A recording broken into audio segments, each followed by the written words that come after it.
visuals, and welcome back to the channel, and welcome back to Pokemon Thursday, the day of the week where we like to talk all about how many times has Bowser tried to steal Princess Peach and what that would look like if they had an intimate relationship. That's what we're here to talk about.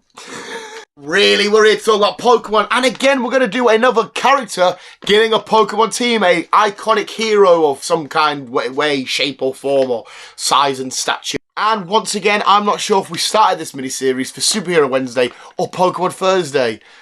I'm fairly certain it's Pokemon Thursday, but I could probably be wrong against myself, because I'm a massive do-do-do-do-do-do-nut. You guys like to see, seem to have enjoyed the Super Mario video from last week, and thank you to everyone that commented and gave fantastic suggestions for who should be in Mario's team and who else we can have. I can't believe I was proven completely and utterly wrong. Can't believe I forgot the mustache. Of course we needed a mustachy Pokemon. Promo Pass was suggested, and I'm like, oh my god, of course. What a fucking ding-dong. And this week we are back at it again. This time it's from another very famous and very popular anime and card game. We're going to give Yami Yugi a Pokemon team. So implementing everything that's happened from the world of, well, more from his world and his famous cards. This one was a little bit tricky because there's a lot of famous cards we've seen him use before. But I've tried to go for some of the more iconic and ones that I can match up with Pokemon. But it was definitely a fun one to do. So we're going to do Yami Yugi. So visuals, we're ready. Here's the 6 I've given him. But please let me know your 6 in the comments below. Which one works out better. Which one, you know, which Pokemon goes. Because obviously we've got a basis to go off. You know, the Dark Magicians of the world and whatnot. So we've got like, okay, who replicates that and whatnot. So yeah, you guys get ready to score me in the comments below and tell me who really should have been in this team as opposed to my probably lousy selection. But a selection I think still pretty good, but probably won't be as good as yours. So visuals, here we go. Here's Yami Yugi's Pokemon team.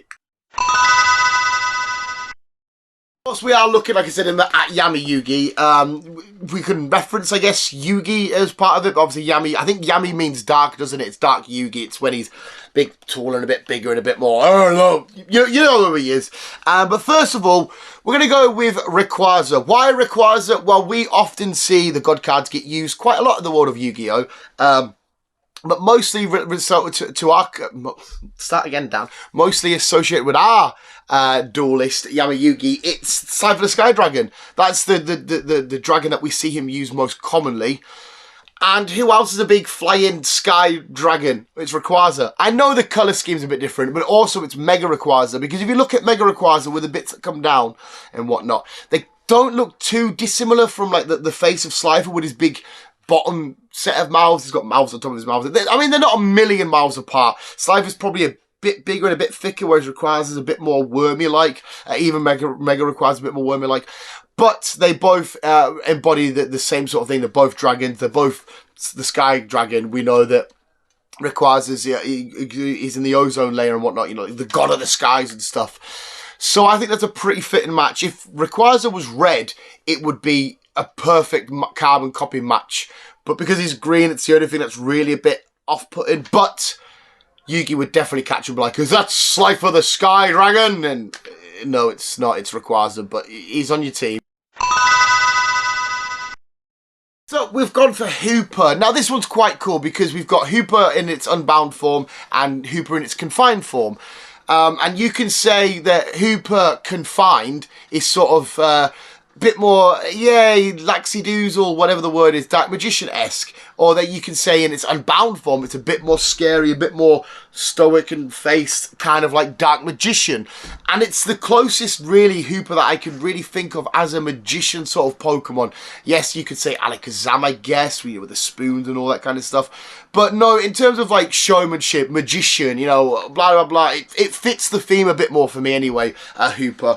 And just like in its unbound and confined form, you can say from Yugi into Yami Yugi, you know, small and a bit more, yay, to a bit more serious and stern and crazy and whatnot. So I think the story behind Hooper and the design and the concept behind Unbound and Confined and whatnot, Dark Magician, Dark Magician Girl, Yami Yugi, all of that, I think it all fits in quite nicely. And it would work. I could see him with a Hooper on his team. 100%. There was a lot of thought that went into that one visual, so when you score me on that, I'm going to be heartbroken. Venonat, right? Why Venonat? Well, we know that Karibo's very important to the main characters in every Yu-Gi-Oh arc. You know, Winged Karibo for Jaden and stuff like that. We needed a Karibo-like Pokemon. There was a couple of things I could... I thought maybe for a second Tangular, then I thought, oh, no. Then I think Venonat. Venonat is just a ball of fluff. Karibo is just a ball of fluff. And we needed a Karibo-like Pokemon on this team because, like I said, we know how valuable and important Karibo is to a lot of different Yu-Gi decks and stuff. So, yeah, we had to go for Karibo. So, we had to go for Venonat, sorry, because it was the closest I could get to Karibo.